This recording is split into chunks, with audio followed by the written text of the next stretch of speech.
함께 보도록 하겠습니다. 마태복음 25장입니다. 14절 말씀에서 30절까지인데요. 다 읽기가 그래서 26절 말씀부터 보도록 하겠습니다. 마태복음 14장 26절 교독하도록 하겠습니다. 30절까지 제가 26절을 읽습니다. 그 주인이 대답하여 이르되 악하고 게으른 종아, 나는 심지 않은 데서 거두고 해치지 않은 데서 모으는 줄로 내가 알았느냐. 그러면 내가 마땅히 내 돈을 취리하는 자들에게나 마땅하게 내게 돌아와서 내 돈과 이자를 받게 하였을 것인가 하고, 그에게서 그 한 달란트를 빼앗아 10달란트 가진 자에게 주라. 무릇 있는 자는 받아 풍족하게 되고 없는 자는 그 있는 것까지 빼앗기리라. 함께 읽겠습니다.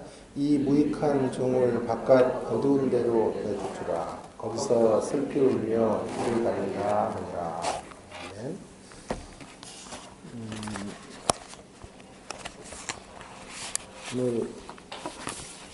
오늘 원고가 한 20페이지 정도 돼요. 그래가지고 2분씩 하면 40분에 마치겠다. 몇 분 절망하시네요. 염려하지 마시고 2분씩 해서 빠른 속도로 가도록 하겠습니다. 이제 학교에서 생활을 하다 보니까요. 추천서를 써줄 때가 많습니다. 특별히 외국에 유학을 간다거나 할 때 지도교수 추천서 같은 것을 써줄 때가 있는데요. 저는 가급적이면 최고로 잘 써줘요. 마치 무슨 신화적 존재처럼 그렇게 만들어서 추천서를 보내줍니다. 동양인들의 좀 어떤 특성, 한국인들의 어떤 정에 좀 많이 묶인 이런 모습을 제가 갖고 있는 것 같아요. 서양인들은 좀 그렇지 않은 것 같거든요. 캐나다 유학을 갈 때 제가 먼저 공부를 하고 와이프가 좀 뒤늦게 공부를 해서 교회에 이제 설교 목사로 오시는 존 그랜트 목사님이라는 이제 캐네디언인데 그분 우리를 이제 자녀들처럼 여기는 거예요. 선교지에서 20년 계시면서 부인이 돌아가셔서 이제 홀로 노년을 보내시는데 우리 부부를 만나 너무 사랑해 주시고 매주일마다 자기 집으로 초청하셔서 정말 음식도 대접해 주시고 하시는 분이셨어요. 그분에게 추천서를 받으면 좋겠다 해서 아내 추천서를 받아서 사실 원래 학교에다가 직접 내야 되는 것이지만 어떤 사정이 있어서 추천서를 제가 이제 받아서 서류와 함께 학교에다가 내게 되었어요. 근데 받아오는데 밖에 이제 사인이 되어 있지 않습니까? 아무리 봐도 궁금해요. 안에 어떻게 추천을 했을까. 그래서 사인을 보니까 존 그랜트 해가지고 이렇게 사인을 했더라고요. 그래서 뜯어서 봐도 내가 그릴 수 있겠다 싶어서 여러분 그러면 안 돼요. 그래서 제가 살짝 들어가서 뜯어서 보았는데 야, 추천서가 너무 저렴한 거 있죠. 너무 저렴하게 써준 거예요. 엑설런트 이런데 항목별로 그런 데는 몇 개 없고요. 전부 납배 뭐 그런 형태에다 다 동그라미를 해준 거예요. 너무 시험에 빠지네요. 와이프에게 말도 못하고 다시 붙여가지고 티 안 나게 해서 서류를 보냈습니다. 그 다음 주에 이제 다시 주일이 됐는데 그랜트 목사님이 오신 거예요. 또 우리를 안으면서 뭐 사랑한다 그러고 그런데 내 마음속에 미선자 뭐 이런 생각이 들고 미움이 생기는 모습을 보게 되었어요. 엉뚱한 질문인지 모르겠지만 우리 주님이 우리 추천사를 써주신다면 혹은 추천서를 쓰신다면 어떻게 쓰실까요? 저 같은 스타일로 쓰실까요? 아니면 그랜트 목사님이 쓰셨던 그런 스타일로 쓰실까? 서구인들은 공과사가 좀 분명한 것 같아요. 그래서 개인적인 친함과 공적인 영역의 평가는 좀 다르다 이렇게 생각을 하는 것 같고, 동양인들이나 이제 한국인들은 주로 친함 가운데 점수도 올라가는 데가 있고 이런 이제 좀 그런 문화 차이가 있는 것 같은데 예수님은 어떻게 하실까 하는 생각을 좀 묻고 싶습니다.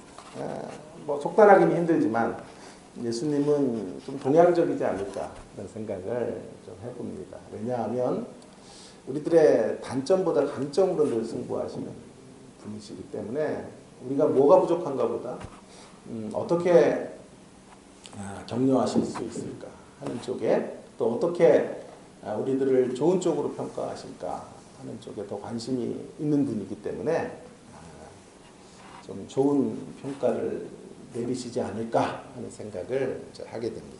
그런데 만일 이게 맞다면 오늘 본문의 이 주인을 예수님과 등식관계로 놓을 수 있다고 하면 이 주인의 모습은 조금 우리 예수님의 모습과는 좀 맞지가 않아 보입니다.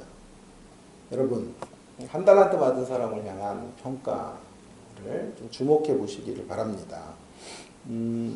어찌 보면 정당한 평가였다 이렇게 말할 수 있겠습니다. 그 행실과 결산을 따라 평가한 것이기 때문이죠.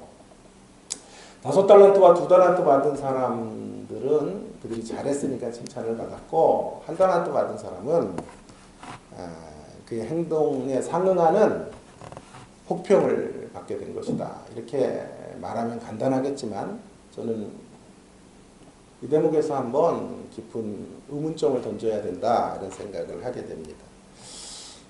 여러분 1달란트 받은 사람의 행동이 이렇게 심각한 책망을 들을 만한 행동이었을까요? 여러분 어떻게 생각하십니까? 여전하시군요.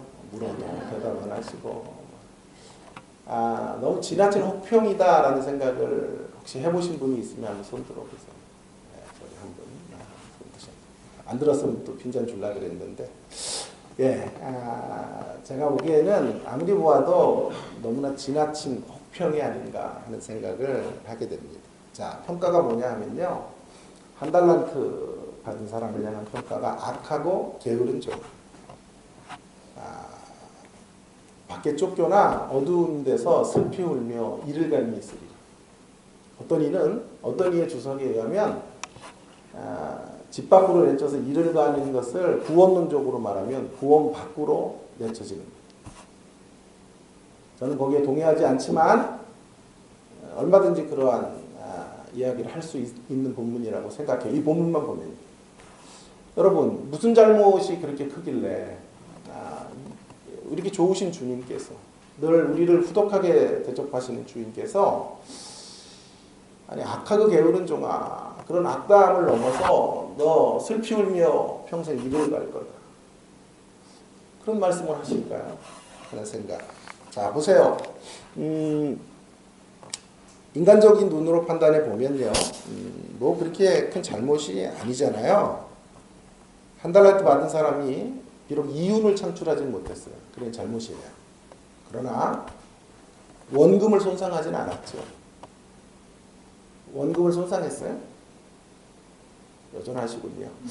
원금을 손상하진 않았죠. 1달란트 땅에 묻었다가 드렸으니까 주인 편에서 그렇게 큰 손해가 되지 않았잖아요. 중간은 한 거 아니에요?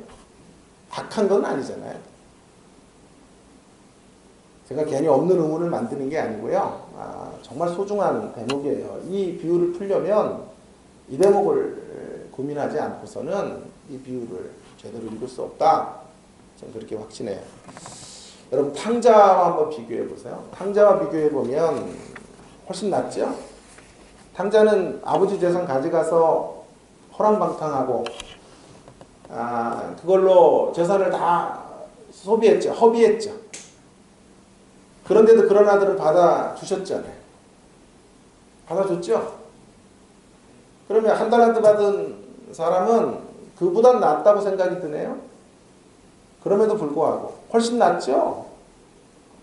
주인의 돈을 허비하거나 거기 허비했다는 말은 낭비했다는 뜻인데 지 사리사욕을 위해 낭비하며 쓰다가 아버지의 돈을 다 잃어버린 이런 아들, 그런 아들도 용납이 되었는데 지금 이 종은요, 그 정도까지 망가지지 않았어요. 돈을 땅에 묻었고, 주인이 와서, 자, 저에게 주신 달란트를 드립니다. 드렸으니까, 가벼운 책망 정도 하시면 되는 건데, 마치 구원이 취소되는 듯한 느낌의 엄청난 책망을 하고 계시는 것, 이것이 오늘 본문의 가장 중요한 의문점이 되는 것입니다.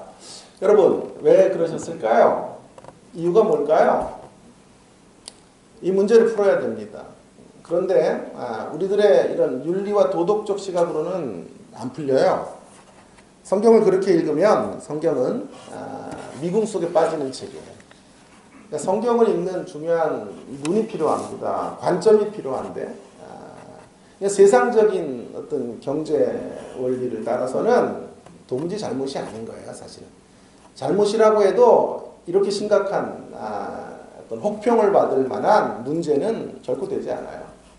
그러나 우리는 성경을 어떤 눈으로 봐야 되냐 하면 하나님의 관점이 있는 거죠. 하나님의 시선이 있는 거죠. 주님이 정말 소중하게 여기는 게 있는 거예요. 그걸 놓쳤을 때. 세상에서는 별거 아니라고 생각하는 거지만 주님이 보시기에는 매우 소중한 대목들이 있는 거죠.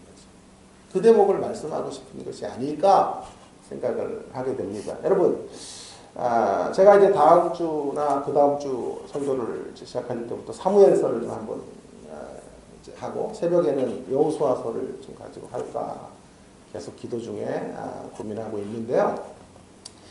사무엘서에 보면 다윗이 우리아의 아내를 취하죠.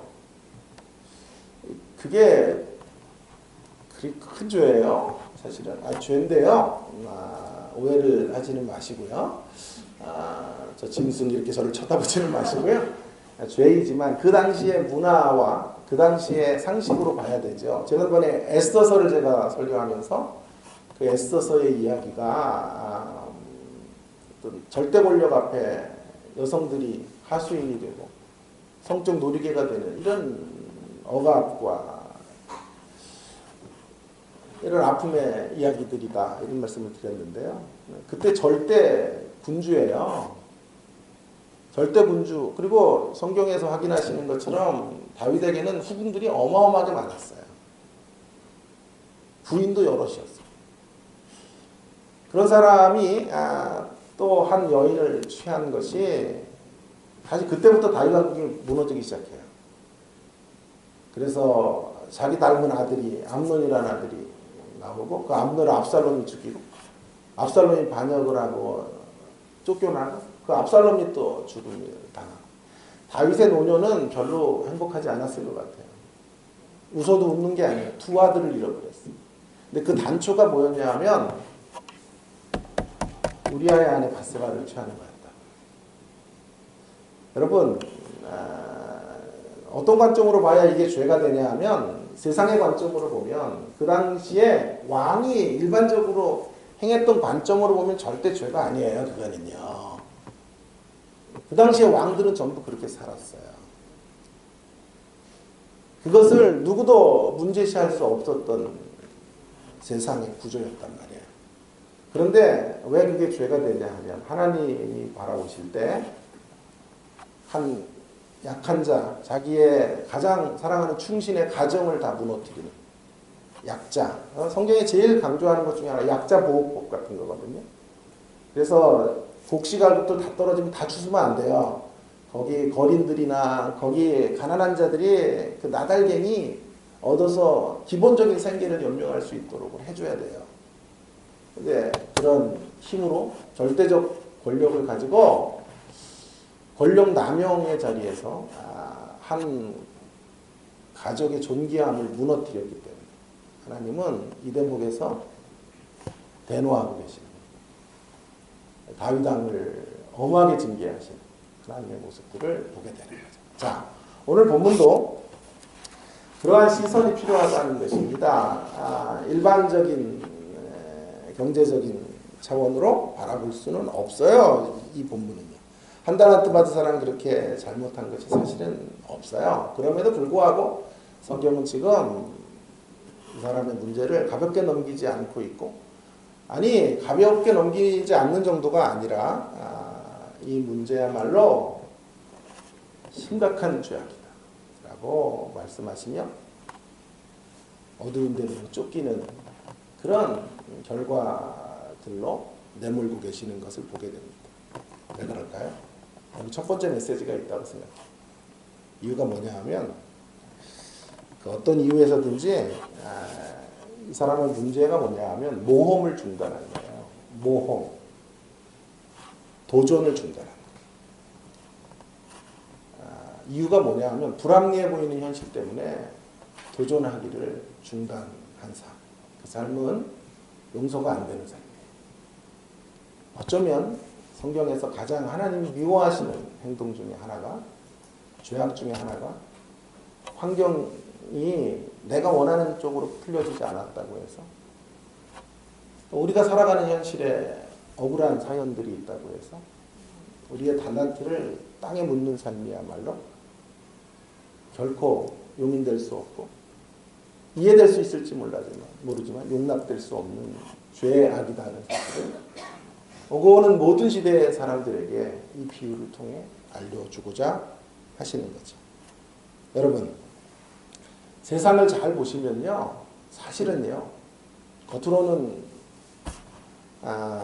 이 세상이 공평하다고 말하지만 실상은요, 그 구호 뒤에는 불평등이 언제나 존재해요. 인간들이 살아가는 세상은 타락함으로 말미암아 그 타락의 결과들로 살아가는 것이기 때문에 이런 부조리와 불합리와 불경건이 언제나 판을 치는 곳입니다. 그런 세상 속에서 우리가 살아가기 때문에 때때로 그런 불공평한 현실 앞에 내가 부대접을 받았다고 생각하고 내가 정당한 대가를 얻지 못했다고 판단할 때 분노하게 되겠죠. 그리고 그 현실의 환경을 탓하게 되겠죠. 그리고 마침내는 시대를 원망하고 사람을 원망하고 또 타인들을 원망하며 자신 안에 있는 가능성들을 사장해 가게 되는 거죠. 그것이야말로 가장 무서운 죄가 되는 거예요. 그때 중요한 것이 있어요. 그때 중요한 것은 우리의 현실이 아무리 불합리해 보일지라도 그 상황을 겸허하게 받아들이고 인정하고 그 현실 속에서 내가 해야 될 일들을 발견해가는 삶의 모습이에요. 현실을 새롭게 바꾸려고 노력하지 말라 이런 뜻을 말씀하는 게 결코 아닙니다. 제가 말씀드리는 말씀의 진의가 뭐냐 하면 불합리해 보이는 세상에 휘말리지 말고 제가 좋아하는 표현이에요. 피해를 받을 수 있지만 피해자의 자리에 떨어지지는 말아라 하는 것입니다. 내 얘기가 아니라 성경의 가치. 피해를 받을 수 있지. 그러나 절대 피해자의 자리에 떨어져서는 안 돼. 피해자로 살면 안 돼. 피해를 입은 것과 피해자로 사는 건 달라요. 불우한 가정에서 피해를 당할 수 있지만 내가 그 현실을 얼마든지 딛고 설 수 있어.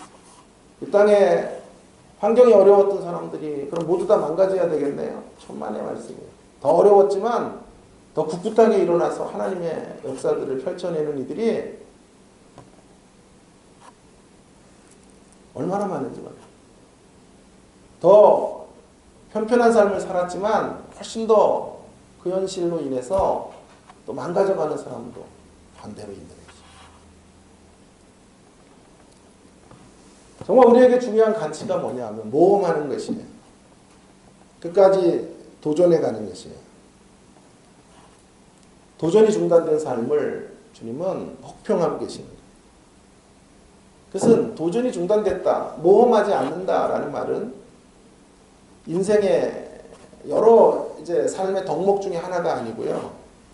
이루어야 될 일들이 아니고 선택사항이 아니고요. 이 모험이라는 문제는 필수품이에요. 이것 없으면 인간일 수 없어요. 이것 없으면 삶이 영이 될 수 없는 가장 본질적인 것. 이것이 모험이고 도전이고 현실을 딛고 서는 삶의 자세라고 말할 수 있겠습니다.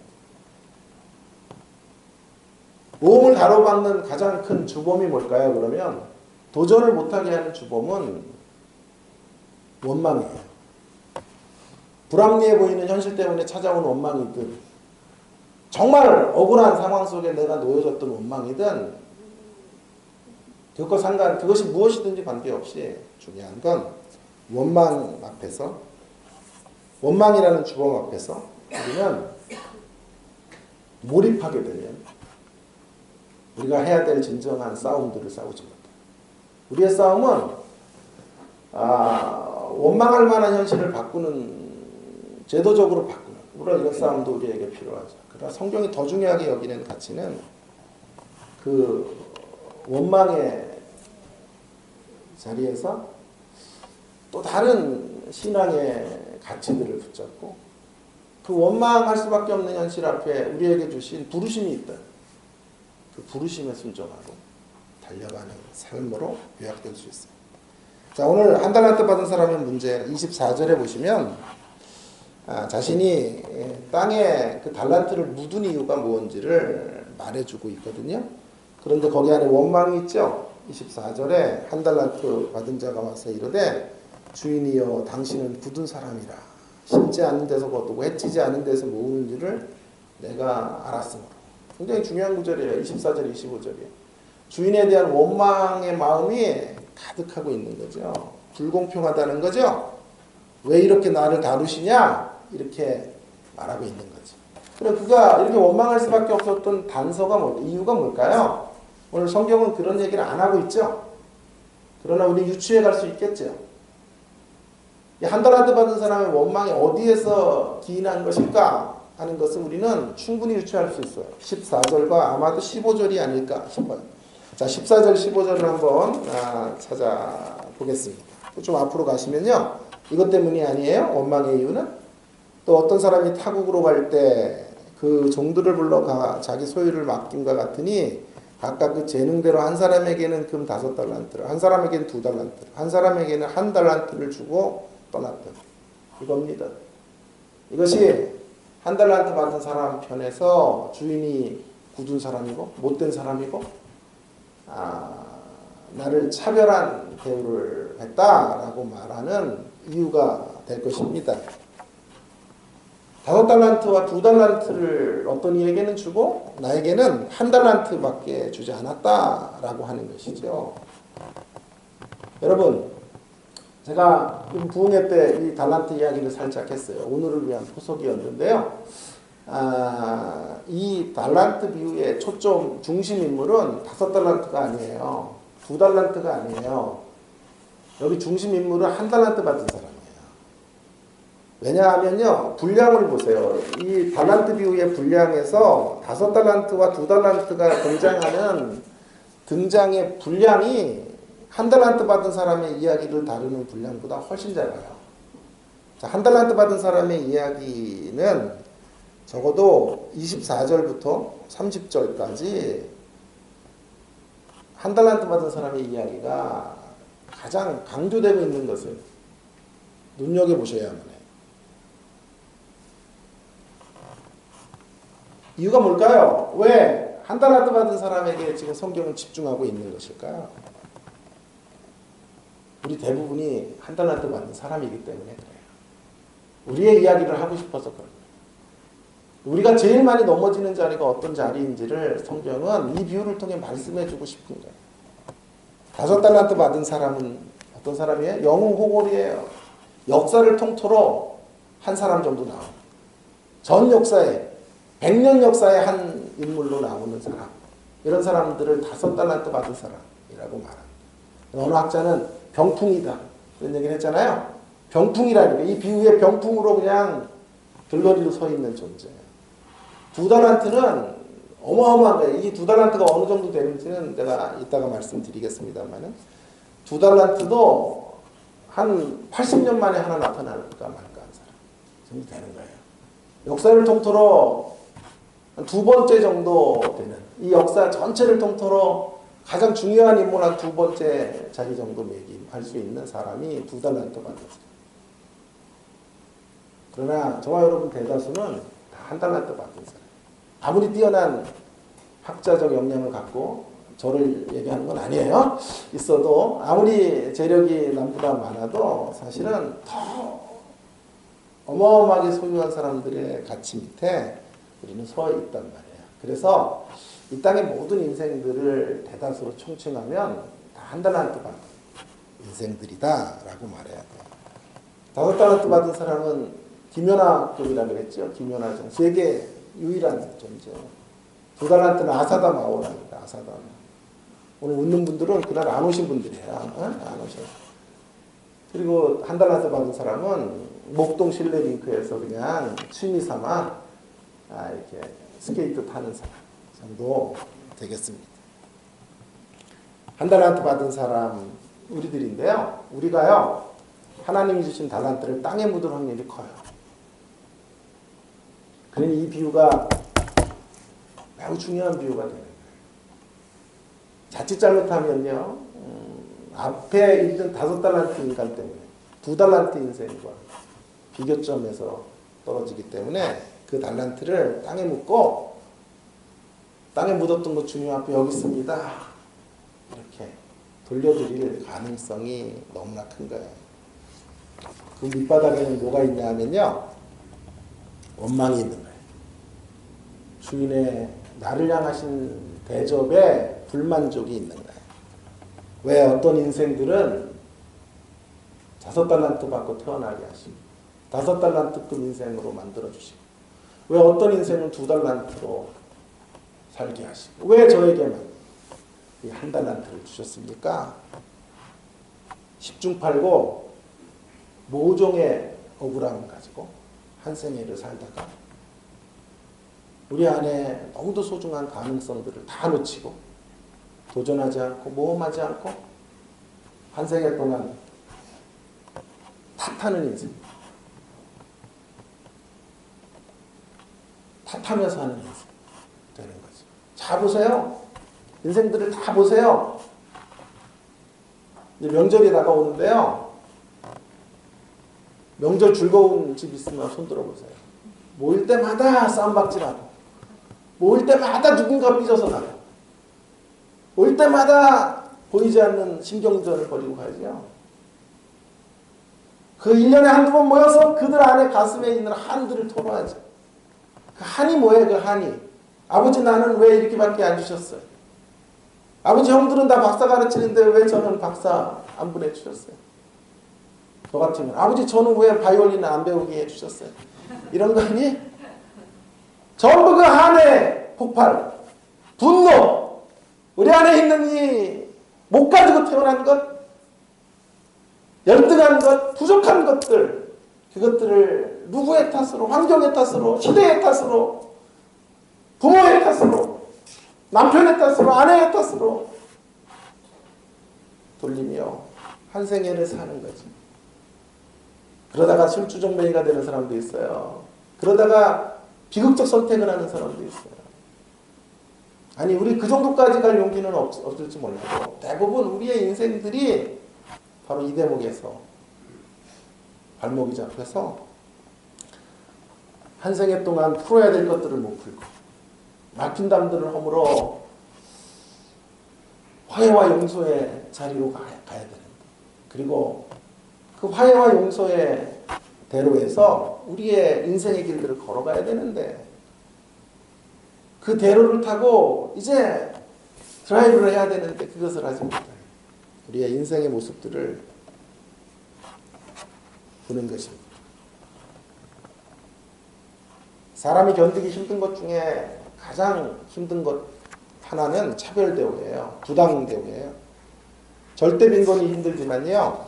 상대적 빈곤도 사실은 절대적 빈곤만큼 힘들고 어려워요. 절대적인 빈곤만 해결되면 행복할 줄 알았지만 인생은 또 상대적 빈곤감 속에 허우적거리고 살아요. 그러니까 이 땅에 아무리 성공한 사람도 또 그 안에서의 비교점들을 가지고 아무리 뛰어난 사람도 그 뛰어난 사람들 안에서의 비교점을 가지고 또 원망과 불평과 환경을 탓하며 살아가게 되는 것이죠. 나에게 조금 더 나은 환경을 주셨다면, 나에게 보다 더 윤택한 경제력을 주셨다면, 더 나은 미모를 주셨다면, 더 좋은 부모를 허락해 주셨다면 얼마나 좋을까? 우리는 한 생에 이런 소리를 치며 살아가는 것이죠. 그리고 다른 이들을 바라보면요, 다른 이들은 다 괜찮아요. 다른 사람들은 다 쓸만해 보이고 다 행복해 보이고 아름다워 보이는데 유독 나의 삶만, 나의 현실만 이렇게 암담하고 나의 현실만 부당한 대우를 받은 것 같은 느낌들을 가지고 살아가는 것이죠. 나에게도 5달란트를 주셨다면 난 이렇게 살지 않았을 텐데, 2달란트 받은 인생이었다면 나도 이렇게 힘들지 않았을 텐데, 결국 이렇게 시시하게 살고 이렇게 망가지게 사는 이유는 1달란트 주신 당신 때문입니다. 지금 1달란트 받은 사람의 모습이 그런 모습이 아닙니까? 주인은 굳은 사람이다.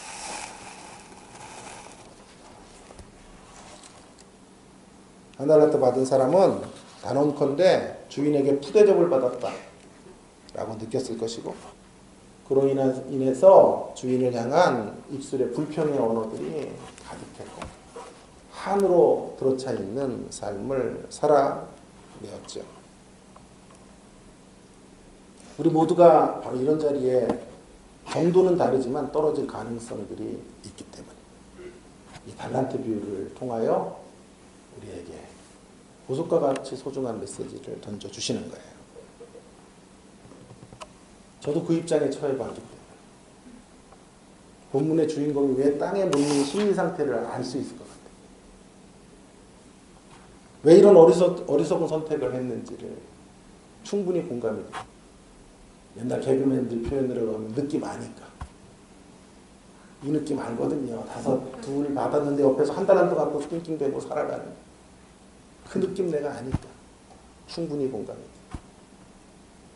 그러나 성경은 분명히 말해요. 충분히 그럴 가능성이 있지만 이 길을 걸어가는 책임은 우리가 져야 돼요. 그리고 결코 이 주인공을 따라가서는 안 된다 라는 것이죠. 다시 한번 말씀드립니다. 주님이 우리에게 명하시는 삶은 그 어떤 불합리해 보이는 환경 속에서도 그것을 극복하고 도전하는 삶이에요.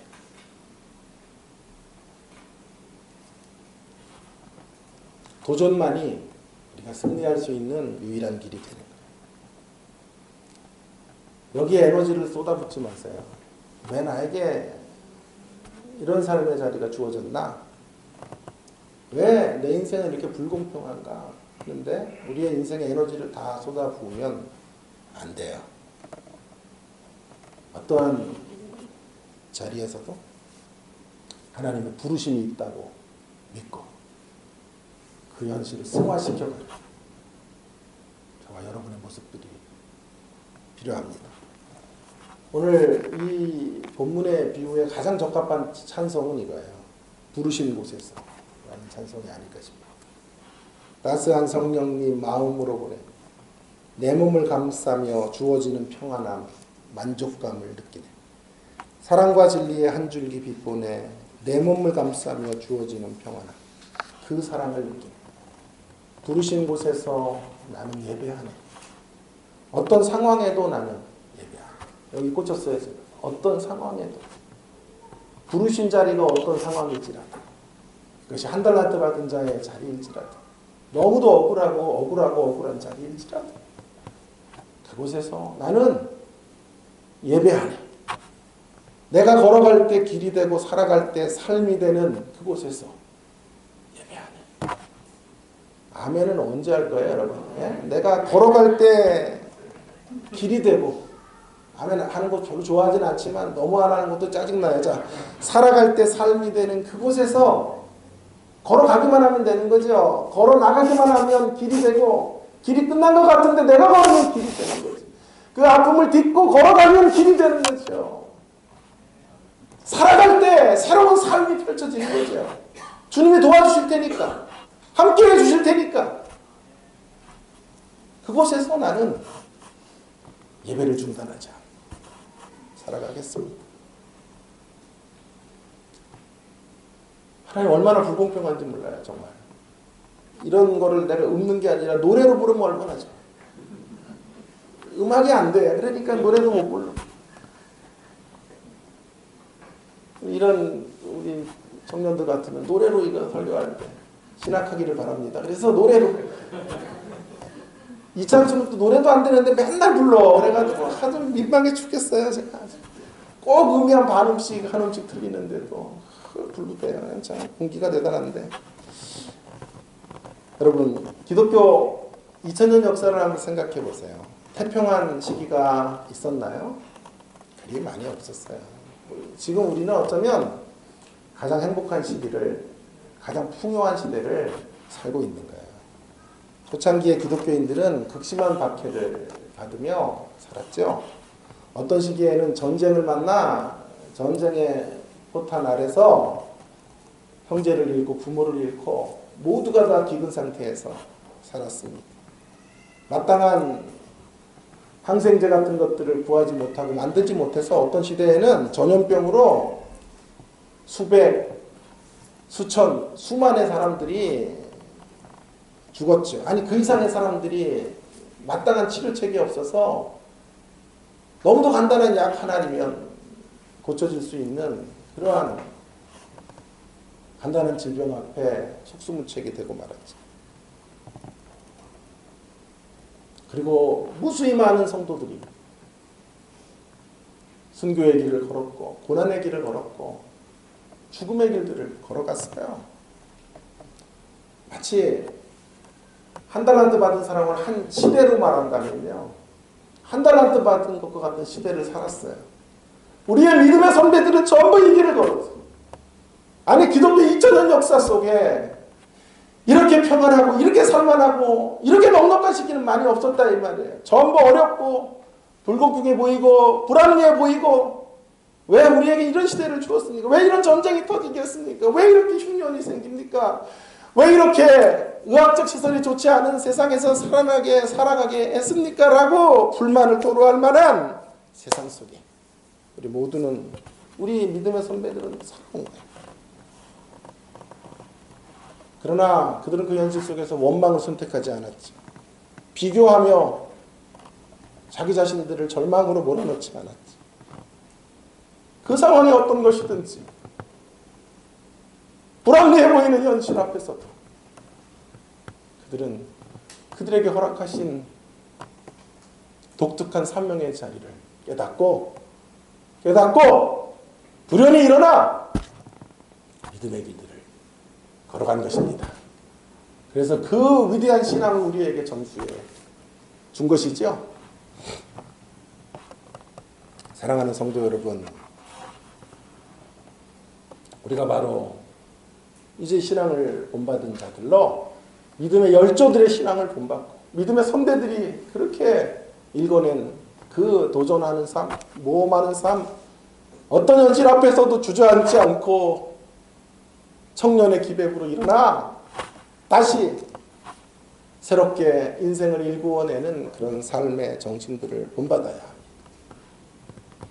그리고 우리 앞에 있는 또 불공평과 불합리와 모순 속에서도 누구도 탓하지 말고 누구도 원망하지 말고 곳에서 예배하며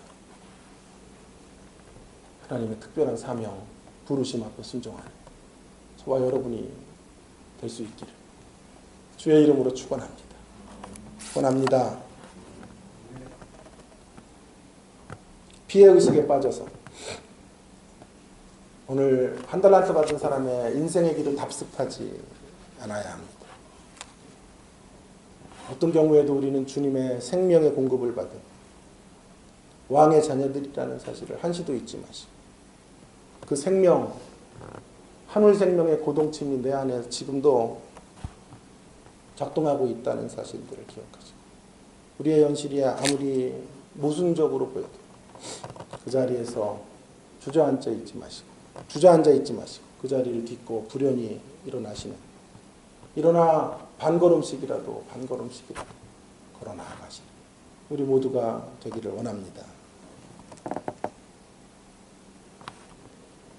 그런 말씀을 성경은 우리에게 해주고 싶은 거예요. 현실을 인정하고 현실 안에서 물어야 돼요. 왜 이런 현실을 만나게 하셨고, 왜 이런 시대를 살게 하셨고, 왜 이런 가정 안에서 저를 태어나게 하셨습니까? 저를 향한 하나님의 시대적 부르심이 무엇입니까? 우리 교회를 향하신 하나님의 시대적 부르심이 무엇입니까? 누구도 원망하지 마요. 누구도 탓하지 마요. 우리가 이 현실을 받으며 이 현실 속에서 우리가 가야 될 길들, 우리가 예배해야 될 모습들 정돈하고 되돌아보는 귀한 심령들이 되어야 되겠습니다. 그러면서 물으셔야 돼요. 주님, 그 의도를 알려주십시오. 우리에게 허락하신 사명을 알게 해주십시오.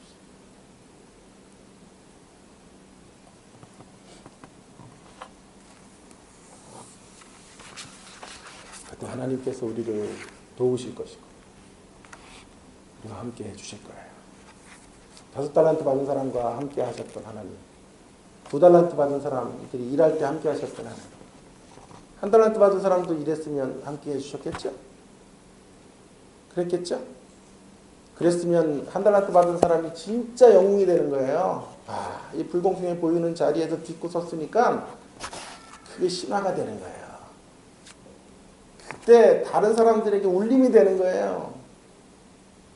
더 어렵지만 일어서기만 하면 하나님의 역사는 더 강력해지는 건데 그 비밀을 알지 못하고 현실 앞에 주저앉은 것이 문제가 된 것이지. 우리 그런 인생을 살아서는 안 되겠어요.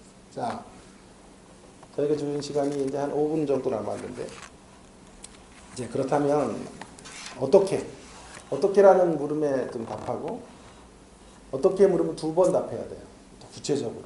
먼저 원리적인 이야기를 하고 더 구체적인 이야기들을 말하면서 설교를 마치려고 합니다.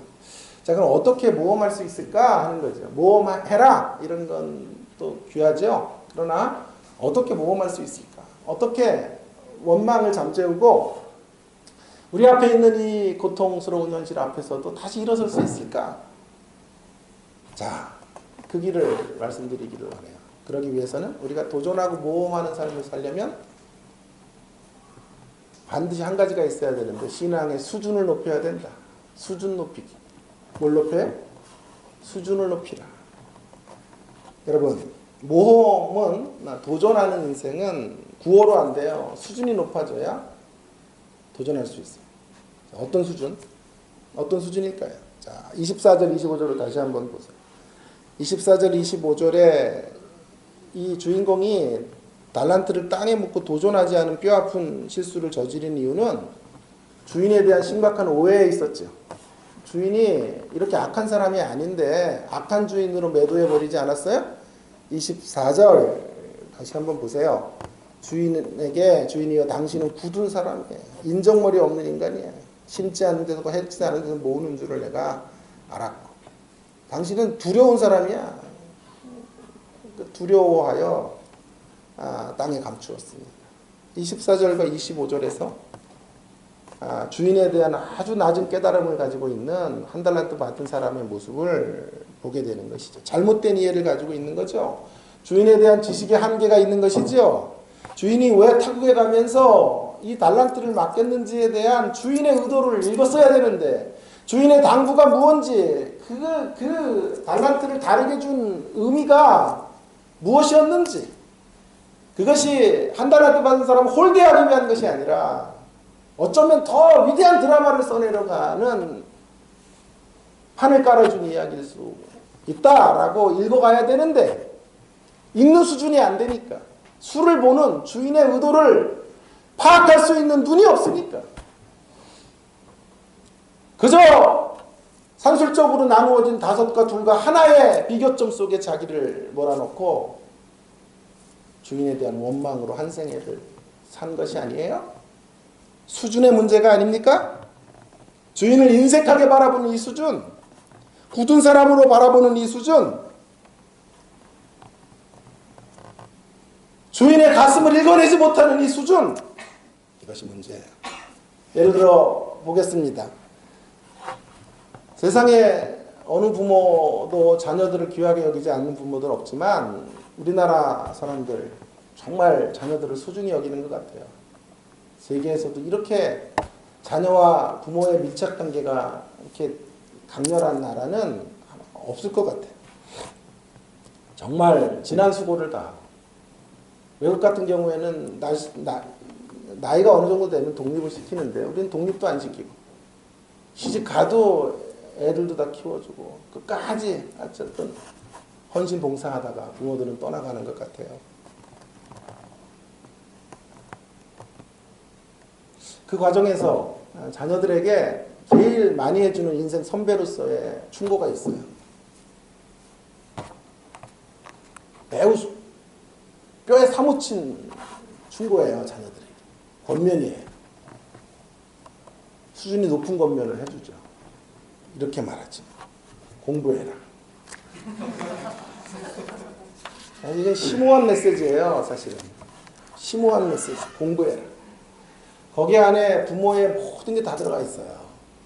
뭐 부모가 뭐 철학적으로 그걸 설명하겠어요? 역사적으로 설명하겠어요? 문명사적으로 설명할 수 없잖아. 그리고 간단해야 되잖아. 애들이 잘 안 듣잖아. 그러니까 한마디로 계속 집중적으로 얘기하는 게 공부하라예요. 공부해라. 그런데 자녀들이 제일 싫어하는 말이 공부하라. 학생의 공통점은 노는 걸 좋아해요. 근데요, 여러분, 학생들보다 선생님들이 노는 거 더 좋아하는 거 아세요? 교수들이 더 좋아해요. 노는 거 제일 아쉬운 사람들이 교수, 선생들인데요. 이 부모의 이 수준 높은 권면, 공부하라. 그렇게 표현되어 있는 그 밑바닥에 흐르는 부모의 한이 있죠. 공부해야 될 때 공부하지 않으면 그걸 만회하기 위해서 한 생에 노력해도 안 되는 그러한 인생을 살아오셨잖아요. 그래서 공부하라. 피 맺힌 절규로 자녀들에게 이야기를 해도요. 이 못된 저질 왼수들이 그때마다 노래를 불러요. 내 인생은 나의 것. 내 인생은 나의 것. 그냥 나에게 맡겨두세요. 더 고급 저질들은 또 이렇게 가요. 엄마의 그 한을 저한테 풀라 그러지 마세요. 저를 통해 보상받으려고 하지 마세요. 아니, 이 땅에 이렇게 재미가 없어요? 이런 얘기가. 자, 이 땅에 어떤 부모가 자녀 잘 키워서 덕 좀 보자. 그렇게 키우는 부모가 없죠. 그러나 정말 자녀를 사랑해서 해주는 이 절규, 이 외침을 자녀들이 수준이 안 되니까요. 알아듣지를 못해. 이해하지를 못해. 그러다가 언제 깨닫냐 하면요. 이제 시집 가고 장가 가서 애 낳고 애가 중학생이 되고 고등학생이 되면 그때 깨달아요. 그 애들을 놓고 말해줘요. 내가 너만 할 때 제일 듣기 싫었던 얘기 공부하라 했는데 나도 그 얘기 해야 되겠다.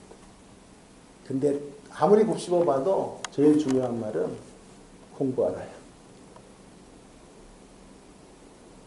그렇게 권면하며 자녀들을 향해서 말해주죠. 그때 또 이 자녀들이 노래하죠. 내 인생은 나에게. 내 인생은 나에게. 그냥 나에게 맡겨달라. 여러분, 이러한 모습이 우리 영적인 세계에서도 그대로 드러나고 있는 것 같아요. 수준이 안 되니까요.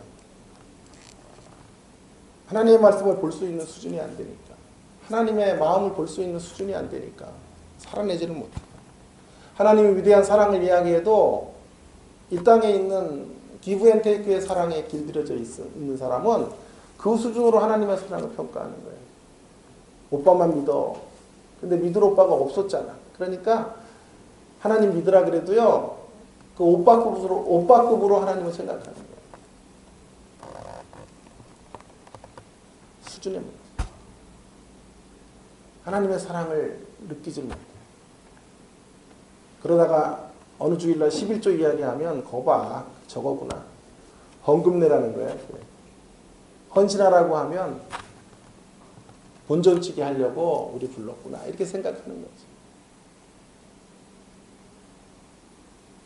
시선의 문제, 수준의 문제. 오늘 5달란트와 2달란트 받은 사람과 1달란트 받은 사람 갈림길은 수준의 문제 아닙니까? 5과 2달란트 받은 사람들의 수준은 주인의 뜻을 파악하고 장사를 하죠. 이윤을 남기죠. 그리고 후에 주인에게 칭찬을 받습니다. 수준 높은 행동을 했다는 말이에요. 수준이 있다는 말이에요. 수준만큼 주인의 뜻을 받들 수 있다라는 뜻입니다. 그러나 마지막 1달란트 받은 사람은 땅에 묻어요. 그리고 그 땅에 묻는 이유가 무엇인지, 동기가 무엇인지를 성경은 보여줘요. 주인에 대한 오해와 불신과 편견에 사로잡혀서 그 수준 때문에 책망을 들어요. 악하고 게으른 종.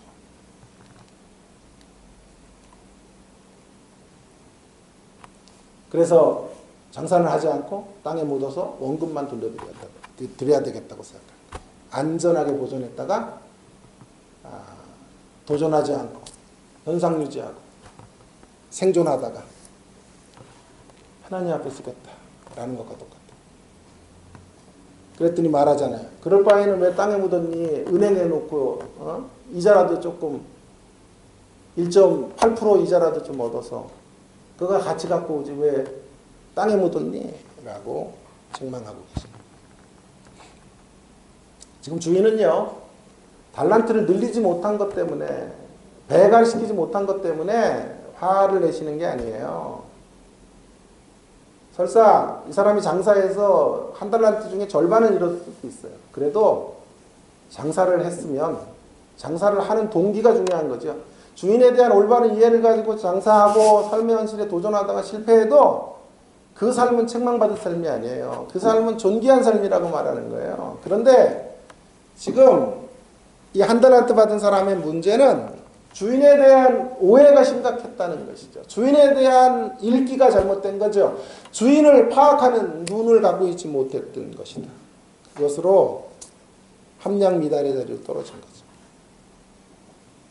그러니 최선을 다하지 못한 삶은 최선을 다하기 싫어서도 있지만 그 수준이 이것밖에는 읽을 수 없어서 그런 거예요. 자, 보세요. 이 질문하고 설교를 마치려고 해요. 자, 여러분. 이 사람이 1달란트 땅에 묻으면서 주인 올 때 갖다 주면 주인에게 책망드리라고 생각했을까요? 칭찬받으리라고 생각했을까요? 아니, 1달란트 땅에 묻어놨다가 주인 오면 여기 있습니다 하고 갖다 드리면 주인이 칭찬할 줄 알았을까? 책망할 줄 알았을까?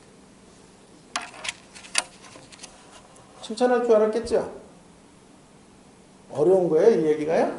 아니, 1달란트 땅에 묻고 그거 갖다가 주면 책망받으리라고 생각했으면 그 짓 안 했겠죠. 이게 자신이 할 수 있는 최선이라고 생각한 거지. 저 굳은 저 못된 주인 앞에 내가 할 수 있는 최선은 괜히 원금 잃어버리면 큰일 날 테니까 중간이라도 하자. 그래서 놓고 갖다 주면 아주 기쁨은 못 드려도 책망은 안 드리라고 생각했겠죠. 그러니까 땅에 묻은 거죠. 이게 수준이라니까요.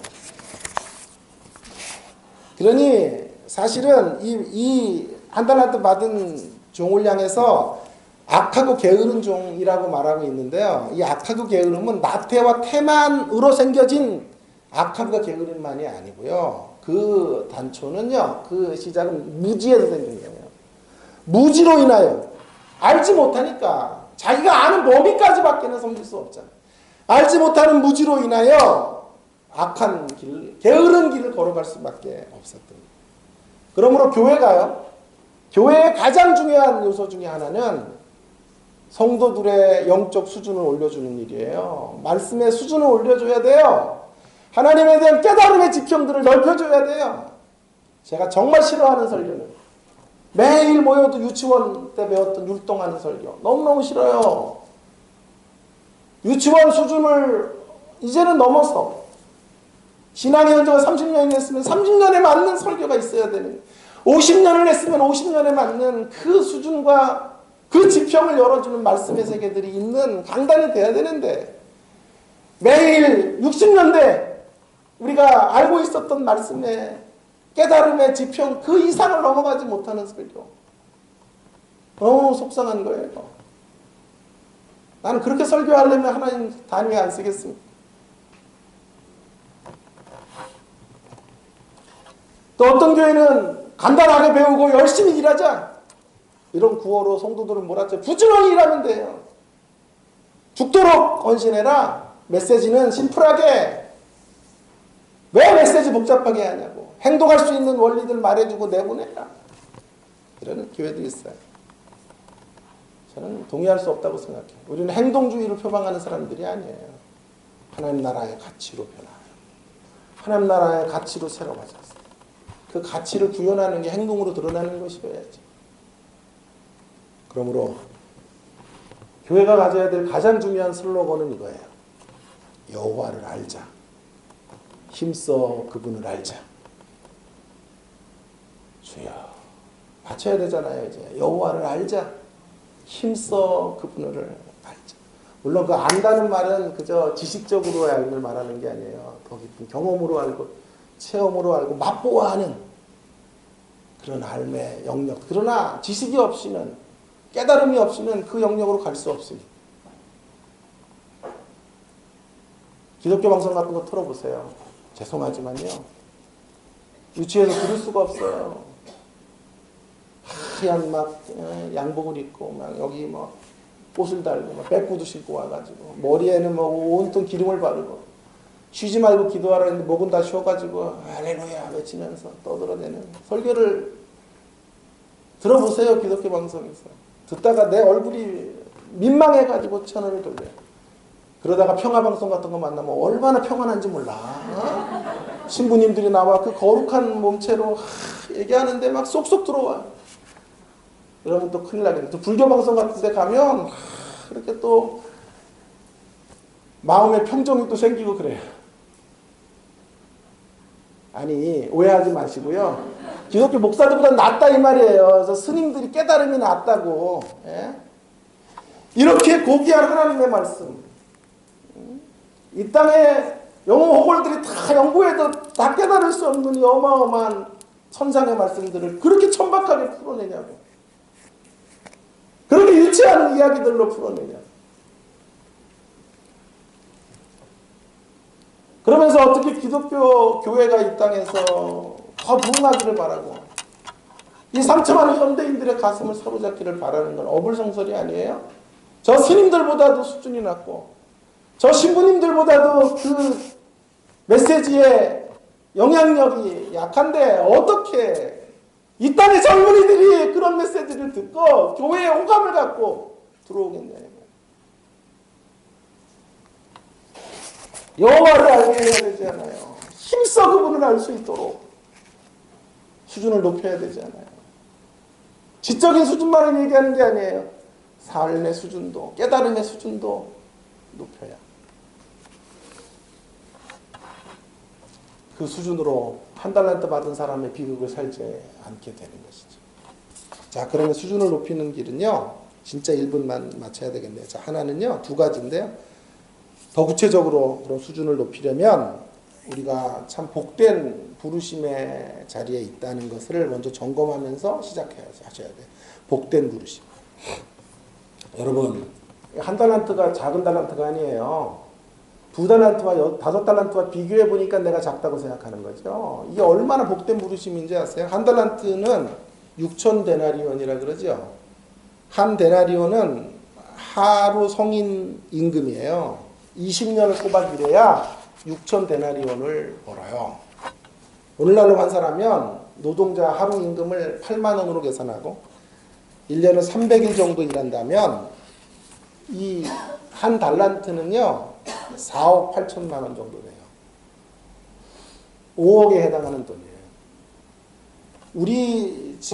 우리들이 사는 삶의 자리에서는 5억이라는 돈은 결코 작은 돈이 아니지만 이 당시에 그렇게 돈의 소비가 씀씀이가 컸던 세상이 아니었기 때문에 이 5억의 돈이면 아마 그 당시의 기준으로 말한다면 평생을 먹고 살아도 넉넉한 대접을 받는 돈이었다 해도 틀리지 않을 거예요.